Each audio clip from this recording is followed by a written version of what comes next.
2026 football বিশ্বকাপের সবচেয়ে বড় ড্রামা আনফোল্ড হতে যাচ্ছে হিউস্টনে। এক পাশে আফ্রিকার জায়ান্ট মরক্কো, অন্য পাশে হোম ফেভারিট কানাডা। কিন্তু সমীকরণে কে এগিয়ে, শেষ পর্যন্ত কে যাচ্ছে কোয়ার্টার ফাইনালে, তা জানতে ভিডিওটি শেষ পর্যন্ত দেখুন। 4 জুলাই বাংলাদেশ সময় ঠিক রাত 11টায় যুক্তরাষ্ট্রের এনার্জি স্টেডিয়ামে শুরু হবে এই মরণপণ লড়াই। রাউন্ড অফ 32 এর বাধা পেরিয়ে দুই দলই এখন মুখোমুখি হচ্ছে শেষ 16র মহাযুদ্ধে। কাগজ কলম বা অতীতের সমীকরণে যদি তাকান, তবে কানাডা এখানে সম্পূর্ণ ব্যাকফুটে।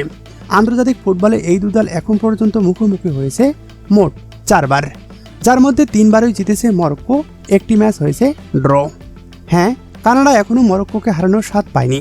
এমনকি 2022 সালে কাতার বিশ্বকাপেও মরক্কো 2-1 ব্যবধানে হারিয়েছিল এই কানাডাকেই। কিন্তু এই মরক্কো গত বিশ্বকাপের সেমিফাইনালিস্ট। এবারও রাউন্ড অফ 32 এ শক্তিশালী নেদারল্যান্ডকে টাইব্রেকারে বিদায় করে তাদের আত্মবিশ্বাস এখন আকাশে উঠছে। দলে আছেন রিয়াল মাদ্রিদের ব্রাহিম দিয়াজ আর পিএসজির আশরাফ হাকিমির মতো বিশ্বমানের তারকা।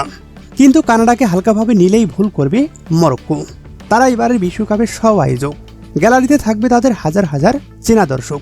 রাউন্ড অফ 32 এ দক্ষিণ আফ্রিকাকে বিদায় করে আলফনসো ডেভিসের দল প্রমাণ করেছে ঘরের মাঠে তারা যে কোনো রূপকথা লিখতে পারে। একদিকে মরক্কোর নিখুঁত ডিফেন্স আর মাঝমাঠের নিয়ন্ত্রণ, অন্যদিকে কানাডার কাউন্টার অ্যাটাক এবং গতির ঝড়।